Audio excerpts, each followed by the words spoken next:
Okay. Hi, this is Steve Hargadon, and welcome to the Future of Education. It is Thursday, April 12th, 2012, and our special guest is Mark Tucker, the editor of a new book called Surpassing Shanghai, an agenda for American education built on the world's leading systems. Mark, thanks so much for taking the time to be here tonight. My pleasure. Really do appreciate it. Lots of fun.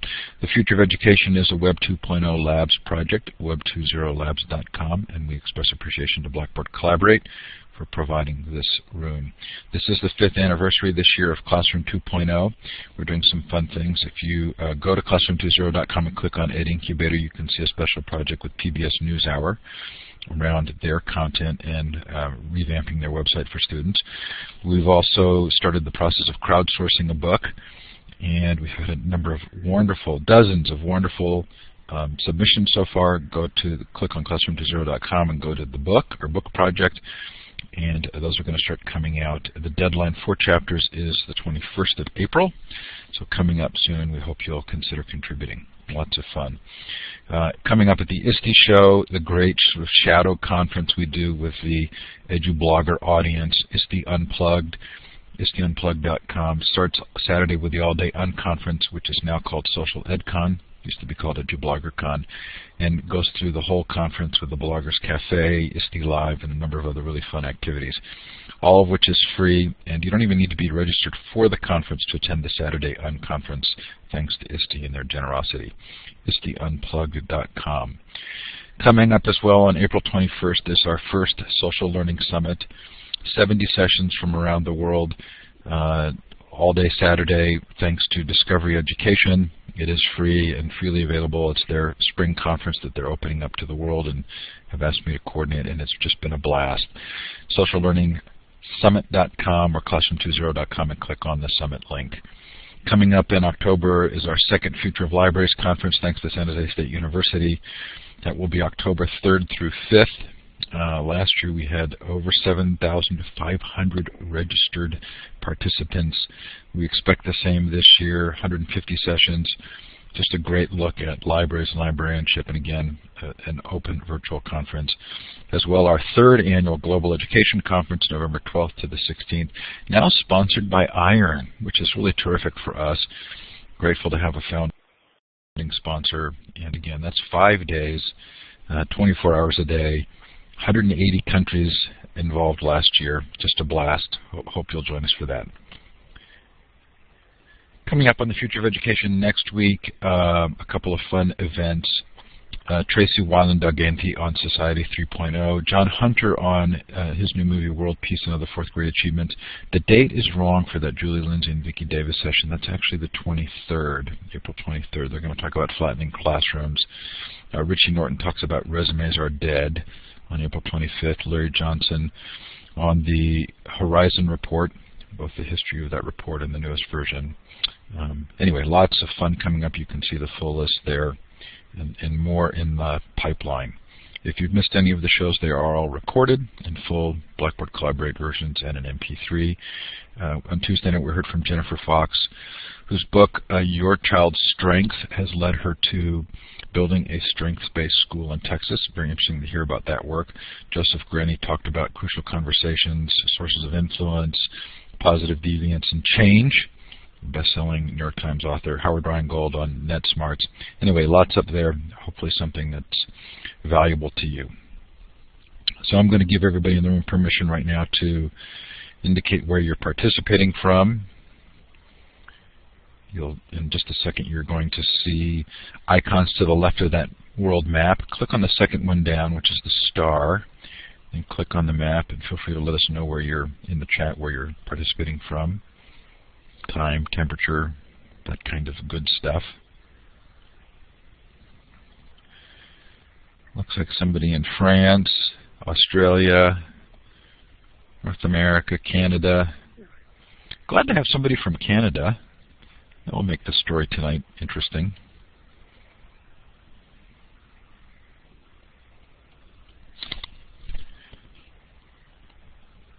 Wherever you're participating from, or if you're listening to the recording, We sure do appreciate your participating in these conversations.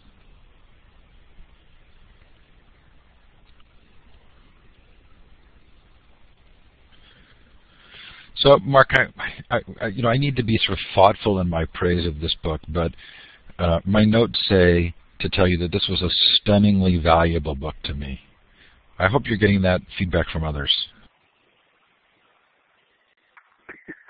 I'm getting a whole variety of response to this book. Some of it along the lines that you just shared with me, and some very angry. Okay, I shouldn't laugh, but why angry?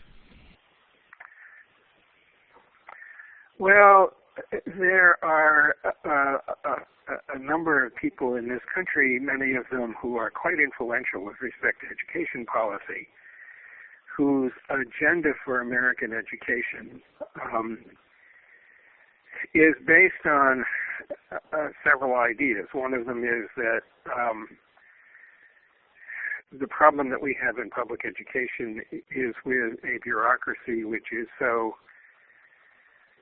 immovable that we have to have an education reform plan which has essentially given up on schools as they're currently organized, and we need to rely on market forces to disrupt and, if possible, destroy the system.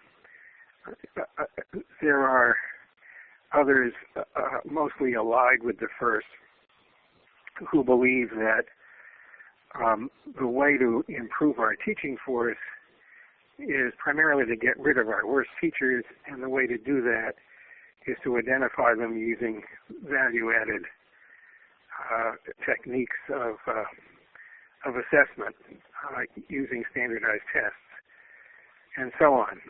And I have pointed out in the work that I have done that these are strategies that are not being used by the countries that are achieving by far the best results in the world. And not only are the strategies that these people are advocating not being used by the best performing countries, but none of the best performing countries. In effect, our country is not using the strategies that are being used by those with the most successful education systems. We are like ships in the night passing one another.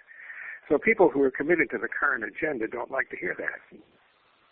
I would have said that you sort of cogently discuss both of those perspectives in a way that I really appreciate it, and I think we'll get to it in the interview.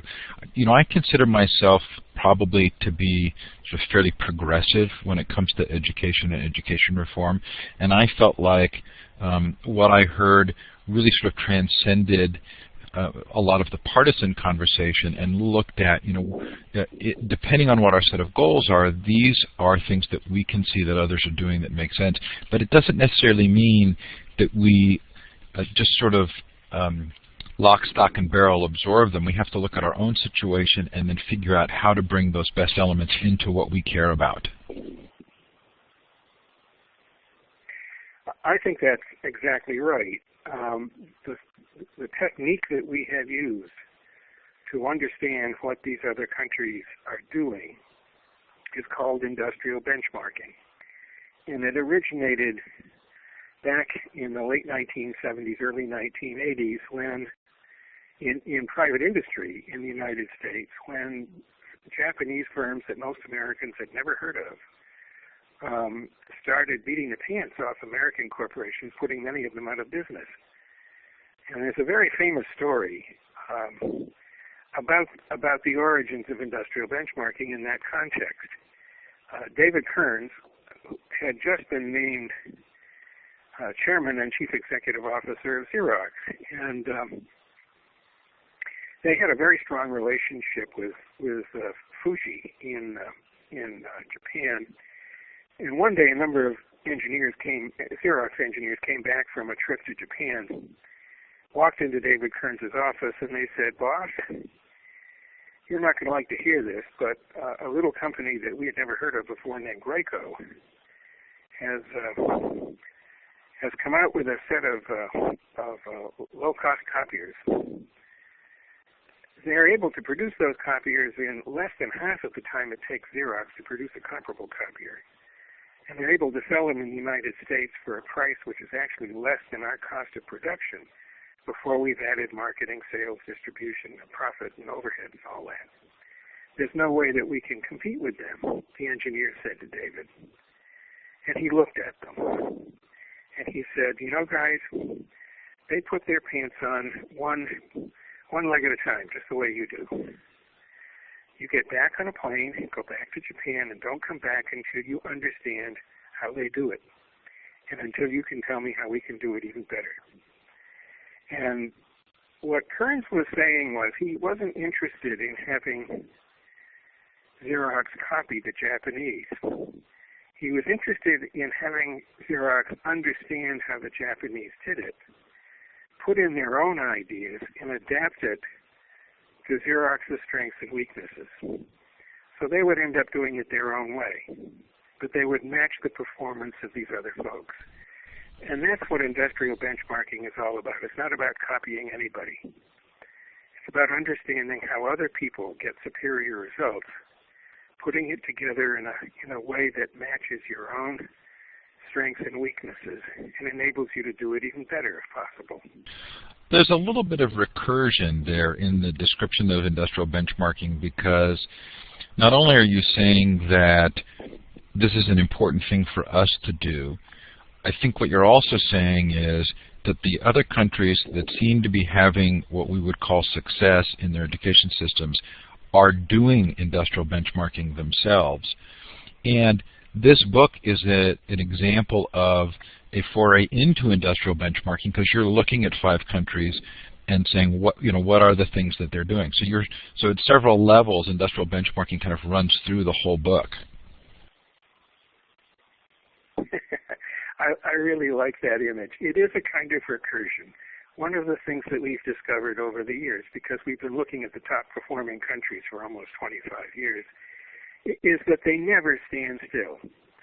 If you think that benchmarking is going to take a photograph of what they're doing and bringing it home, and then you're going to catch up with them,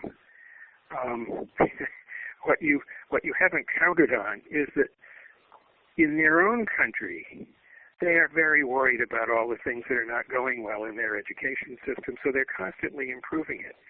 And you can't catch it with a still camera. You need to have a motion picture camera, and you need to have it on all the time. Not only that, but as you just pointed out, the countries that are doing best are the best and the most avid benchmarkers in the world. They're following each other all the time. And so, in a way, what's happening is that the best countries are bootstrapping each other to success. They're constantly sharing information with each other. They're constantly hosting visitors from other countries. They're constantly asking and answering questions from and about other countries that they respect, that are doing well. And my own experience in the United States is that until very recently, most Americans, and especially most American education professionals, simply weren't interested in how other countries were educating their kids, much less interested in finding out how they were able to beat us year in and year out. That's beginning to change. But in my own experience, this recursive process is absolutely essential to getting really good. And as you pointed out earlier, it's not a matter of copying Japan or copying Finland or copying Ontario or Alberta or British Columbia or New Zealand or Australia. It's a matter of learning from them and putting what you've learned together into a plan that's right for you, whoever you are. So I was at a conference at Stanford about the Finnish education system, and one of the criticisms that came up at the conference was that it's ironic for us to be using a standardized test to argue against standardized testing. But it feels, I think one of the things I learned in the book was that this PISA test is more than just a standardized test. Do you want to describe why those results are valuable? Yes, there are lots of kinds of standardized tests. PISA is a particular kind of standardized test. For example, another really quite good standardized test are the tests of mathematics and science competency that are used by the TIMSS assessment. Those are curriculum-based tests. What they're trying to find out is whether kids have mastered the curriculum that, in effect, the participating countries think that they should be able to master. TIMSS is different. TIMSS is set up to find out whether kids can take what they have learned in school and apply it to real-world problems of the kind that they might encounter as citizens and students in further education or as workers. Whether they can use the knowledge and apply it to typical problems. That's a very different kind of standardized test. But there's one other point that is really crucially important, which is that TIMSS comes not just with tests that students take, but with a myriad of background questions, which are answered by school administrators, national education system administrators, and so on in each of the participating countries. And the questions that are answered are the same for all participating countries. And what that allows researchers to do is to correlate the performance of students and students with particular characteristics with many, many, many different features of the education system and indeed of the society in which those systems are embedded. And that enables us to get a very, very rich picture of what's going on, of what kinds of circumstances are correlated with achievement. It also enables us to figure out what achievement looks like. Are we looking at a few isolated peaks of high achievement? Are we looking at a broad pattern of high achievement? Are we looking at high achievement which is equitable across different student subgroups and so on? All of this rich data makes it possible to learn a great deal about what it takes to produce very high average student achievement in a country accompanied by real equity.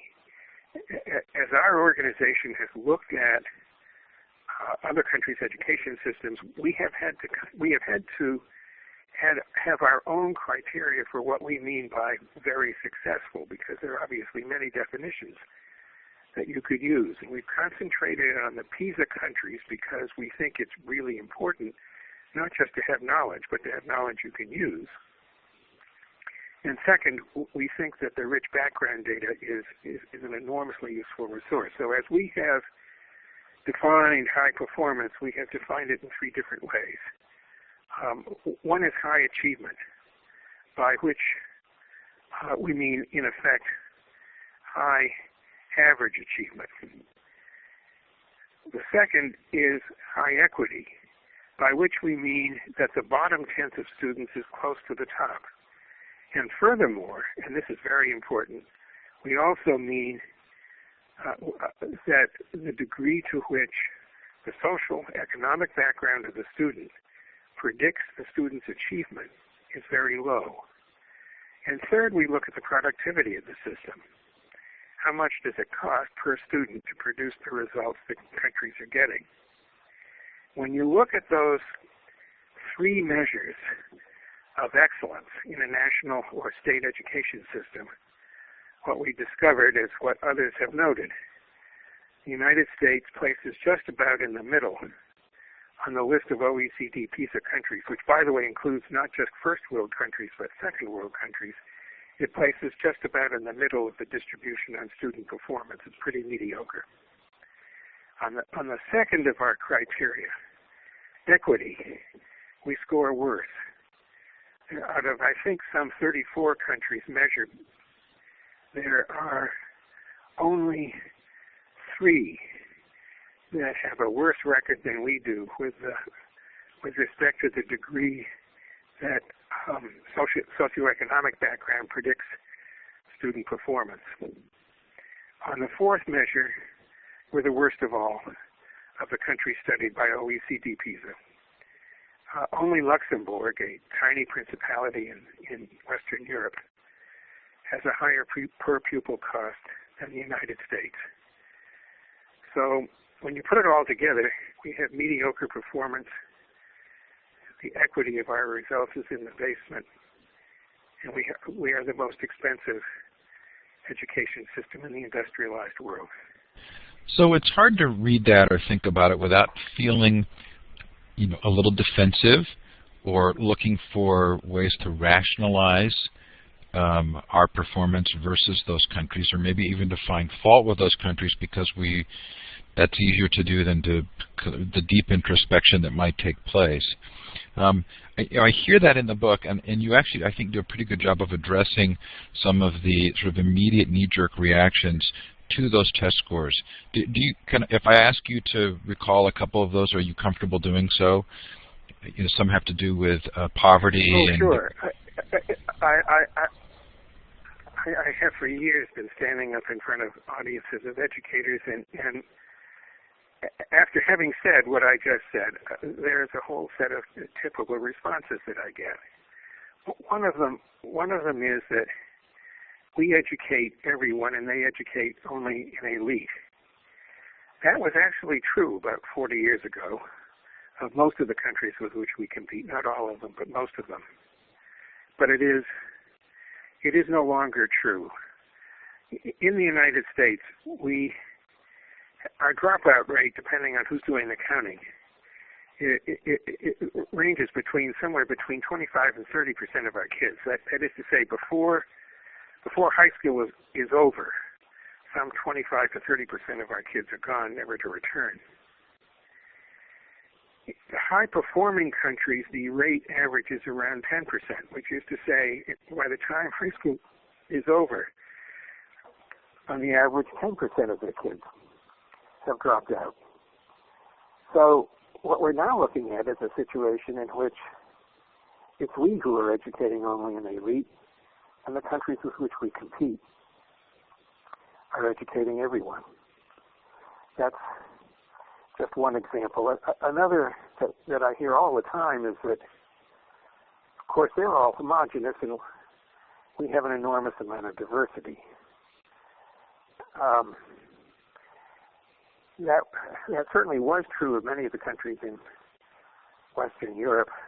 Most Americans believe it's still true there and in Asia. I'll get to Asia in just a minute, but the reality is that a lot depends on how you measure, or how you think about, how you define diversity. If what you mean by diversity is diversity in racial and ethnic background, you'll find that Canada has a diversity of racial and ethnic background which is very close to ours and much better performance overall. If what you mean by diversity is all the kids that come from other countries where they speak other languages, you'll find that there are more kids in the Canadian schools that were not born in Canada than there are in the United States that were not born in the United States. By those measures of diversity, it simply isn't true. If you look at Europe, you'll find in Belgium, for example, that in Brussels, just as one example among many, you'll find that more than half the kids in Brussels were born outside of Belgium, and many of them come from very poor countries, mostly in the eastern and southern Mediterranean. But all over Western Europe, you're finding a great increase, especially in the cities, in kids from outside their countries who don't look like the people who have been in those countries for centuries, speak a different language, and are often from very poor countries and family backgrounds where there's not much education. Things are changing very fast in Europe. In Asia, it is certainly, in Asia you see great variety. In Japan, it is certainly true that there are very few people in Japan, just a handful, who are not native Japanese from a Japanese stock that goes back many, many, many years. So Japan answers to the stereotype, but not many other Asian countries do. China, we think of China as homogeneous. The Chinese don't. there is far more diversity of language in China than there is here in the United States. They read one language, but they speak many. And they have very, very different cultural, tribal backgrounds in China. It is a great polyglot community. Singapore, now famous for its performance, is about 85% ethnic Chinese, but the rest are families and kids from India and Indonesia, mostly, many of them Malay, who until quite recently were referred to by the ethnic Chinese as street sweepers, irrespective of what they actually did for a living. So I think the idea that our problem is uniquely diversity, if you think about that in terms of ethnic background, religion, languages spoken, tribal affiliation, just simply isn't true. The one respect in which I think there is a giant problem related to what some people mean by diversity, which is very real, has to do with the diversity in incomes in the United States. This is a truly serious problem for this country, and it is unique among the advanced industrial countries. The United States used to have among the most equal distributions of income among the industrialized countries. Not only is that no longer true, we now have the most unequal distribution of income and the highest proportion of kids in poverty of any of the industrialized countries. And this is a very serious problem for our schools. But diversity is not a problem. So there are some major... there are many others of these, but those are just two. So, Mark, before we talk about what these countries actually do, that you identify are valuable practices, I think it's worth mentioning that in part the book is a refutation of the things that we are doing as part of our reform movement that nobody else is doing, which doesn't mean that they're not potentially to be valuable, but it does cause us to sort of pause and look at them and say, are they actually things that are likely to succeed? So what are the things that we're doing that you just don't see in the countries that are succeeding? Well, you were right earlier. In effect, when we looked at what people have advocated with great enthusiasm in this country for the last 20 years, the principal themes of reform, if you will, we became an equal opportunity dumper on the proposals of the left and the proposals from the right. On the left, we have heard for a long time that if only there was more money, we would be able to do the job. But that's very hard. That's a very hard proposition to support when you study the performance of these other countries, when you realize that no country except this tiny principality in Western Europe spends more money per capita than we do. It's very hard to argue we need more money when these top performing countries are spending substantially less per student than we are. That's number one. Number two, the top of the hit parade for most teachers when they're asked about what would help them the most is smaller class sizes. And in fact, this country has been reducing class sizes as its school reform of choice over the last 20 years to a degree that is unmatched by any other industrialized country.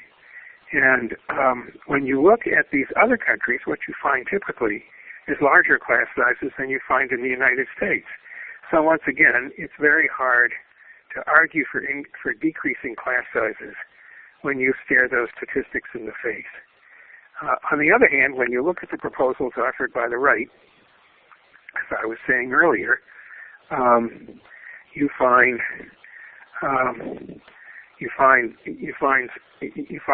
school choice and charters. Well, these other countries are not taking the caps off their charters because they don't have any charters. That's not how they're solving their problems. Another favorite proposal of the right is making the world safe for young entrepreneurs, the kinds of people who run the KIPP charter schools or Teach for America and so on.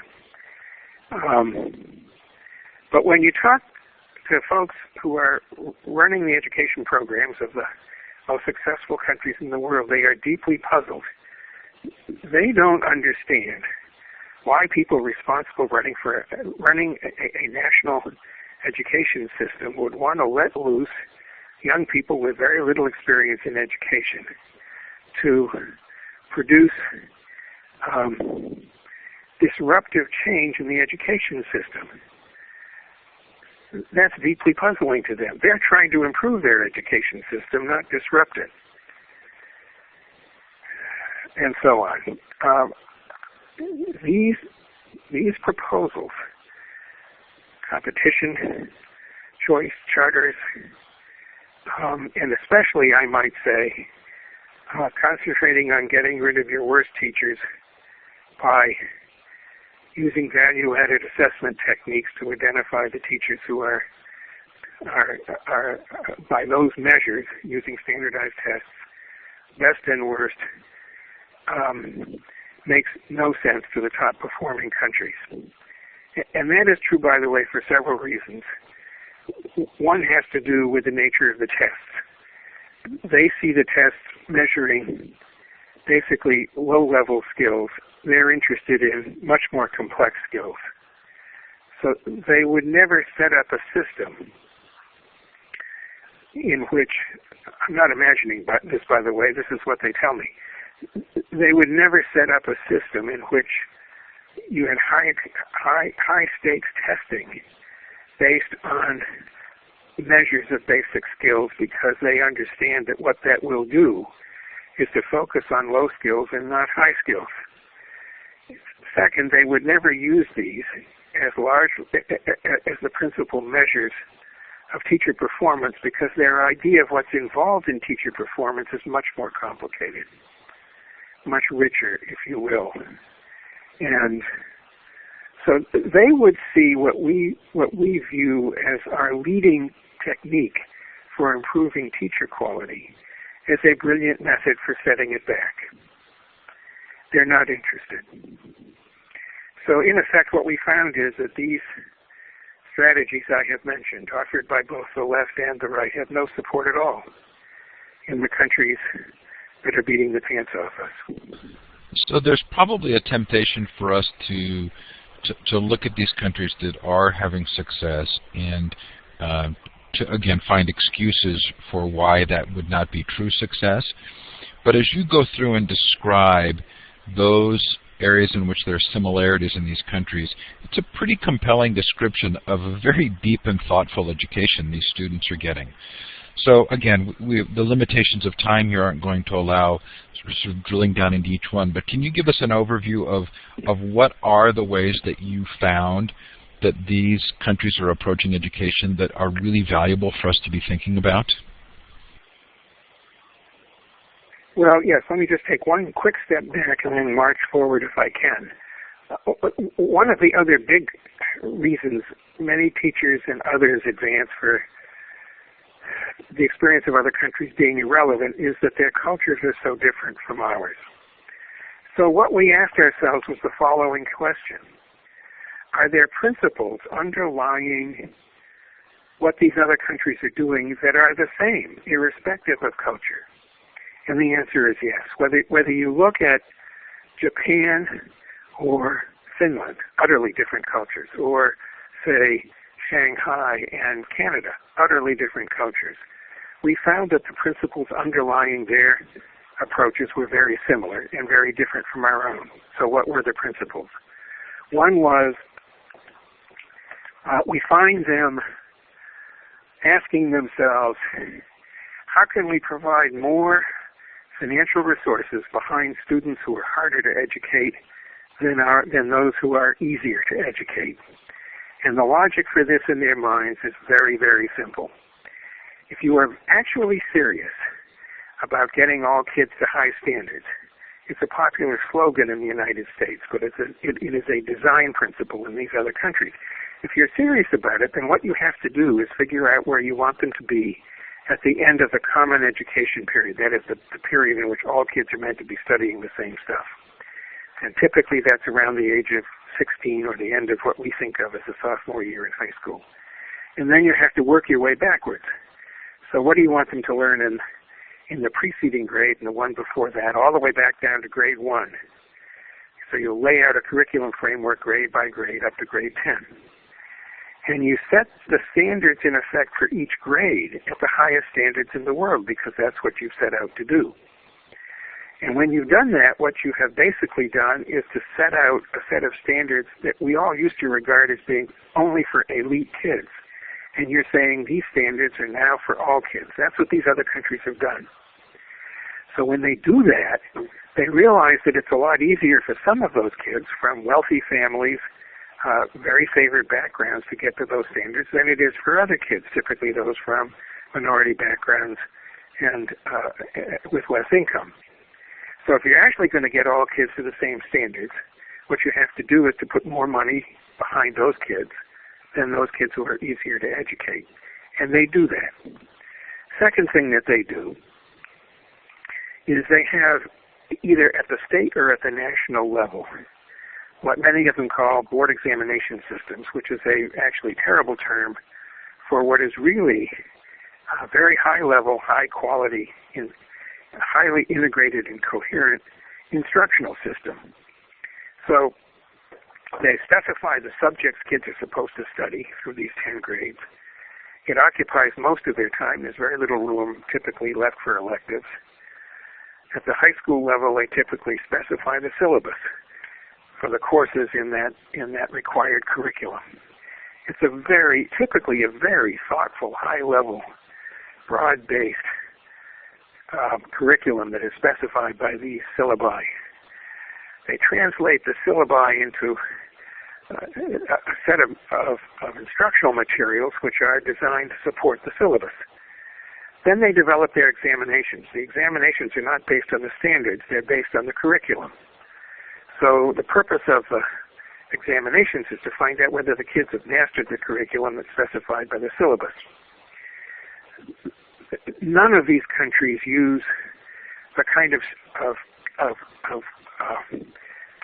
computer-scored multiple-choice tests that we use in the United States. They are typically hand-scored evaluation systems of student performance. They are, many of them, based on essentially essay performances of the kids.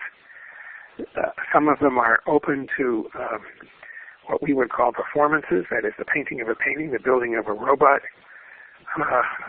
the scores on a 20-page history paper, that sort of thing. So they're pitched at, as I was saying earlier, they're not pitched at the basic skill level, they're pitched at a very high skill level. Complex skills, strong skills of analysis and synthesis, ability to write really well, do mathematics at a level that's far beyond what most American students can do, and so on. They have a very strong instructional system. When you visit their schools of education, the teachers are not taught anything at all. They're taught how to teach that curriculum. And they're taught how to teach it to kids from many different backgrounds and teach it very well. So you have a highly integrated, very high-powered, very high-quality instructional system. Third, all of them are very focused on having a high-quality teaching force. And they have all made great changes in their system, typically in the last 10, 15, sometimes 20 years to do it. They have greatly raised the standards for getting into their schools of education. They have moved essentially to make it as difficult to get into a school of education in those countries as it is to get into the professional schools and the high-status professions. I'm speaking of engineering, accounting, the law, medicine, and so on. They have raised teacher salaries to make that possible, so that they are offering in most of these countries salaries to teachers that are beginning teachers that are roughly comparable to those of beginning engineers. The curriculum in their schools of education by state fiat is designed to make sure that kids coming out of teachers' colleges have really mastered the subjects that they're going to teach. So even in elementary school, in many of these countries, they specify that a teacher will teach either science and mathematics or social studies in their native language. And they must at least minor in those subjects in their elementary or primary schools. So it's impossible for teachers in those countries to get out of school and go to work in an elementary school never having taken a college level mathematics course. If they're going to teach mathematics at the elementary level, they would have taken many college level mathematics courses. That's just one example. It's also the case in these countries that they make sure that their prospective teachers have really mastered their craft. So they insist that they spend at least a year doing just that. Beyond mastering the subject, they need to spend at least a year mastering their craft. There are no alternative routes in any of these top-performing countries to becoming a teacher. You have to master your craft. There is no idea that you can become a teacher by taking a few weeks or a couple of months of crash courses in how to be a teacher.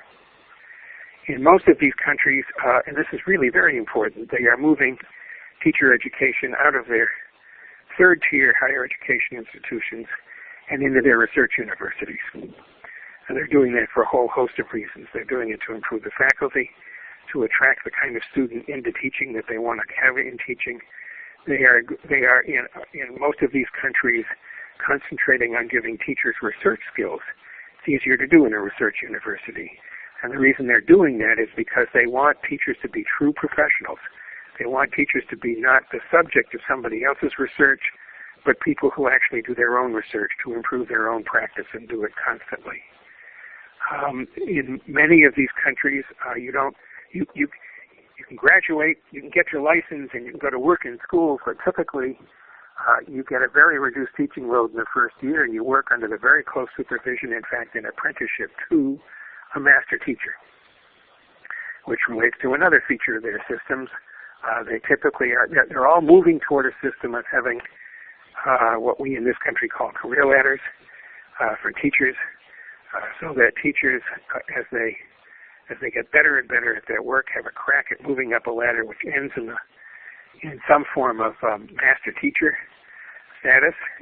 It's often the case that master teachers are paid as much or more than school principals.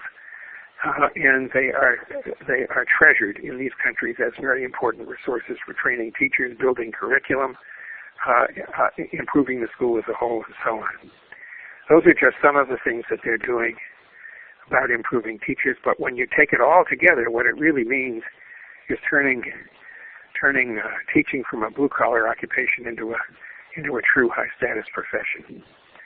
And that's an anchor for the strategies of all of these top-performing countries. They're doing it somewhat differently country to country, but that's the trajectory that they are all on. I could go on. In Surpassing Shanghai, I share about 10 of these major strategies that these countries are using, but the ones that I just shared with you are particularly important.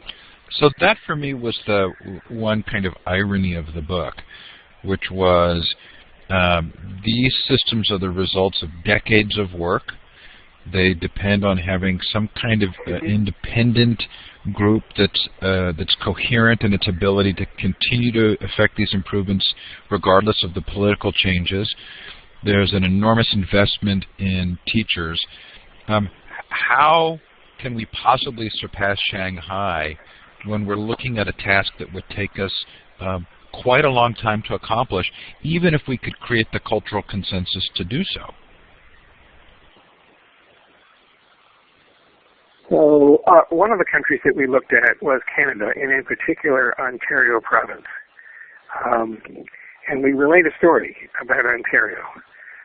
The current premier there was just elected to his third four-year term. So he has just completed his second four-year term. So a little over 8 years ago, he took over in a situation which politically was not unlike the situation currently in Wisconsin, here in the United States. The previous premier had really gone after the teachers and their unions in a big way, attacked them frontally, much as Scott Walker has in Wisconsin. And teachers had reacted as you would expect them to in this situation. and there was a kind of a low-grade war going on in Ontario. And the current premier campaigned against that premier on a very different platform. He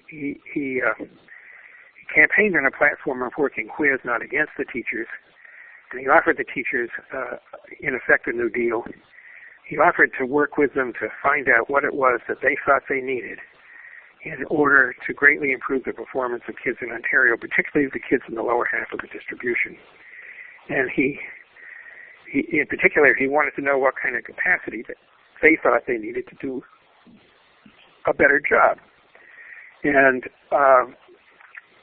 8 years later, Canada was among the top performers in the OECD rankings, not alone on the strength of Ontario, although Ontario is the most populous province in Canada by a good deal. But it was true that similar strategies were being used in Alberta and British Columbia.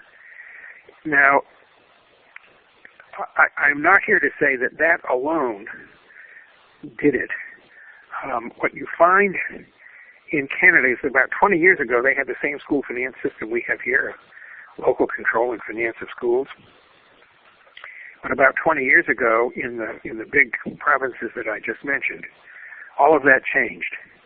And it changed not because some liberal premiers thought it would be a good idea to do it to equalize school finance. It happened because taxpayers produced a revolt against increasing property tax rates they just couldn't afford, and conservative premiers changed the system. So they responded by proposing that the province assume the full cost of education. It would no longer be borne at a local level. And that, of course, when the money came from all over the province and was distributed at the province level, it could no longer be distributed on the basis of local ability to pay property taxes. They weren't there anymore. So school finance became much more equalized in Canada, much fairer, much more like what I have described in the top performing countries.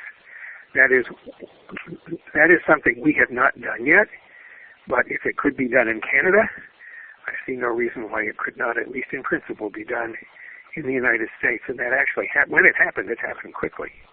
I might say, by the way, that when it happened, because these were conservative premiers, the trade was that there would be, the province would assume responsibility for finance, but it would also cut the total level of funds available to the schools. And I might point out that it was in this period, after total funding for education had been reduced, that the scores of the kids improved so substantially that Canada joined the top 10. But much more important, teachers in Canada became the partners of those designing school reforms, not their adversaries. That was very, very important. The other thing I think that is important to recognize is that when young people in Canada want to get into a teacher's college and they cannot get into one in Canada, what they routinely do is head south across the border because they know they can get into teachers' colleges here in the United States. So prior to 8 years ago, Canada had done quite a lot to raise the standards for getting into teachers' colleges in that country and produce a more rigorous and effective curriculum in their teachers' colleges. I think all of these things could be done here in the United States in a period of 8 to 10 to 12 years if we put our mind to it, because you can see these things happening on that kind of time scale in Canada, which is not only our closest neighbor, but probably the country that's most like us in the world.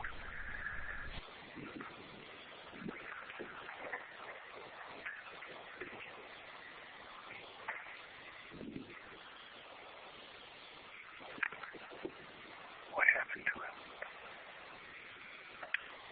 Oh, shit.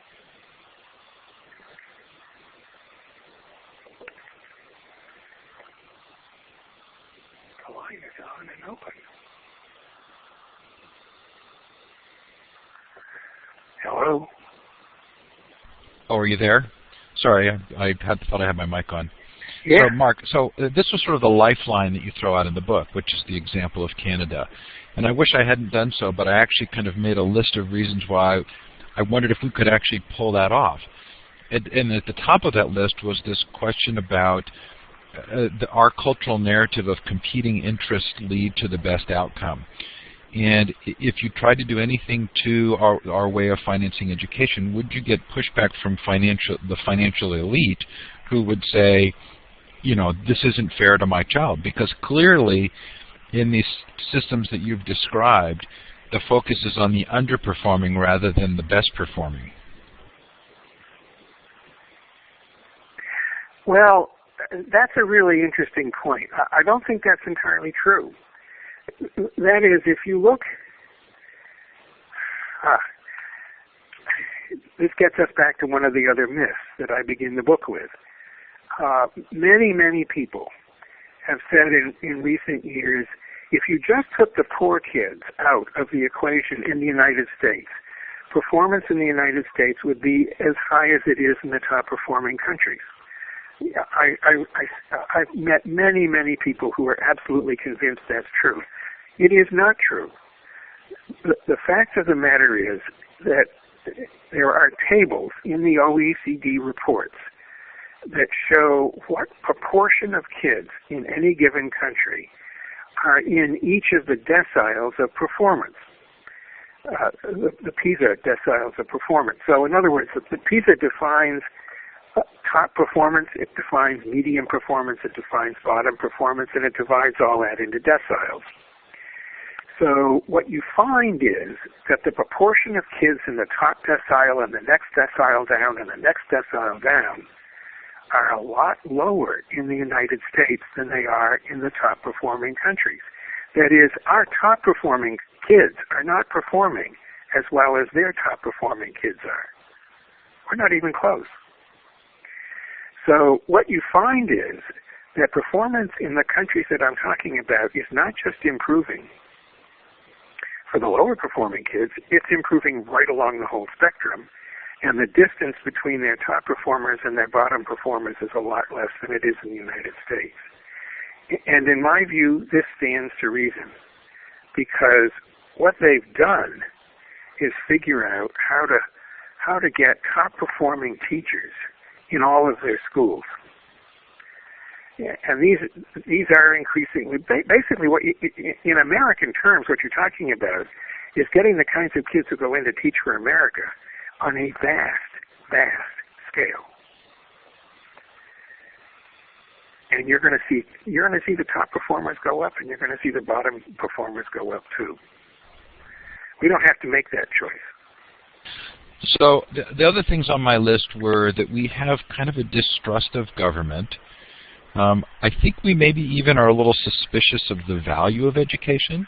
A lot of our heroes are people who didn't conform to traditional education. And I wondered, how do we address some of these things specifically? And I noticed in the book that you look at these solutions, solutions for the United States being driven at the state level. Is that in part to address some of the ways in which we think uniquely about governance? It is. I think the chances of us doing this at the national level are approximately zero. And I'm not even sure if they were good that I would advocate that we do that. I like the idea of having a national laboratory of states. There's a lot to be said for that. I do like the idea of having national standards, but I also like the idea of having many different ways of going at them. So for those reasons, plus the much more practical reason that it's the only way we're going to get there, we have pointed out that most of the countries that we have studied are the size not of the United States, but of individual American states. And there's no reason in constitutional law why any state can't do what any of these countries have done, except the reasons that you put forward. That is, there are powerful social forces which make it very hard for us to do this. In many of our states, most of them in fact, most of the authority and power of the state in education has been delegated to the local level. And that's highly prized in the United States. But the same was true in Canada. So there, I think, although it would be extremely difficult, and in some states impossible, to change the way we finance schools, I think in others it might be easier than we might think. In Michigan some years ago, when John Engler was governor, they just got to the point where property taxes were going through the roof and nobody could stand it anymore. The state assumed most of the responsibility, I think all of it actually, for funding education. There are now many states where the state used to fund substantially less than 50% of the cost of education, the rest being funded at the majority being funded at the local level. But over the years, states have assumed more and more responsibility. So now in a number of states, the state already is funding more than half of the total cost of education in the state. In some states, it wouldn't take more than another 10 or 20% for it to fund everything except what the federal government funds. So I think these things are possible, but I do think the points that you made are valid. They are absolutely valid. There are a lot of people in the United States who value schooling but not education, which is to say they value the credentials that education provides, but not the education that comes from schooling. And that's a serious problem, because what is being demanded now in the kind of economic environment that we're going into is genuine education, not just credentials. And that is no question a problem. The question of local control is a problem. All of these are problems. But I would just say to you, we actually don't have a choice. We could be optimistic or pessimistic about our chances of success here, but it's not as if there was an alternative. If we don't find a way to do in our own way what these other successful countries have done, we will be in a backwater of history, and it won't take very long. The dynamics of the global economy now are rewarding skill and knowledge to a degree that they never have before. And that's just a function of the way the global economy is going. What in a nutshell is happening is two things. For the first time in the history of the world, people on one continent are competing directly for jobs with people on another continent. That's what the reduction in the cost of transportation and telecommunication has done. So we're now finding that people in poor countries like China and India are producing large numbers of people with very high skills. And they charge a lot less for those skills than ours do. And global companies, small, medium, and big companies, can source those people in those countries and have them go to work for them by internet and take advantage of the low price that they charge for their labor. The other thing that's happening is that automation is increasing with every passing year. More and more and more jobs are being automated. And these are not just low-skilled jobs. Many of them are high-skilled jobs that require routine work. So these two forces are joining together to create a world in which people in high-wage countries like ours with relatively low skills have no future. So we don't have a choice. If we don't find a way to do in our own way what these other countries have done, we will be toast. So I actually didn't leave the book feeling as discouraged as that last note was. For me, it felt like part of the story here is that we are victims of our own success, that we've been successful benchmarkers previously, that we were very successful, more than anybody, in the industrial manufacturing model, that we're likely to face a period of failure now.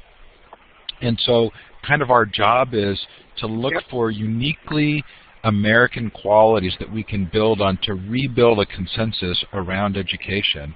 And it's going to be hard, but what your book has given us is a framework for thinking about how we rebuild that consensus, because that moment is coming where we're going to have to do it. Well, I've gotten, since the book came out, I've gotten calls from 2 chief state school officers, both of them backed up by their governors, who have said, Mark, in the last chapter in your book, you kind of lay it all out, piece by piece, what these other countries have done in just a few pages. And you've done it. When we looked at it, these folks from these states have said, those are all things we can do. We can do those things. Will you come and talk to us about it? And I said, sure. And that gave me enormous encouragement. I mean, it's one thing for me to sit in the privacy of my study writing this stuff, and it is quite another thing for chief state school officers and governors to say, we're going to do this. They have to take a kind of heat I will never have to take. They will have to figure out how to make it happen in an intensely political environment. So when they say to me, you laid all this out in a very practical way, we can do this, I think to myself, this is the United States.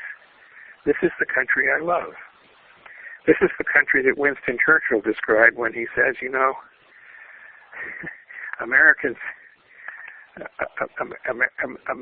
will try everything, and they may not get it right until the very last minute, but they will. He had a confidence born of a keen student of the United States. He knew that we always pull it out in the darkest moment.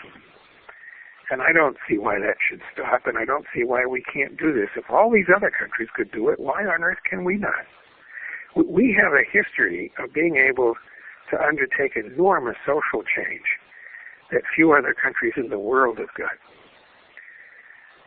Unless we've lost our mojo, we ought to be able to do it again in this field because it is so important, and I don't think we have. So we've done something I rarely ever do, which is we've allowed the session to go a few minutes over, and I'm really glad we did. So the book is Surpassing Shanghai. The author is Mark Tucker. Mark, this has really been fun. There's so much in the book that we didn't get to. I'm giving this a really high recommendation. Please, this is a book worth reading. I hope that you'll consider buying it and doing so. Mark, thanks for coming on tonight. Thank you so much. I actually felt like that was a very encouraging finish, and I'm glad we got to that place. So thanks to those of you who've attended. Appreciate having Mark on board. Any final words, Mark? No, just go for it. Coming up next week, Tracy Weiland-Agenti on Society 3.0, John Hunter on World Peace, and then Julie Lind and Vicki Davis is actually the next week. I'll change that date. Thanks for attending. Thanks to Mark. Really appreciated this tonight. Surpassing Shanghai. Take care, everybody. Have a great night or a day, depending on where you are.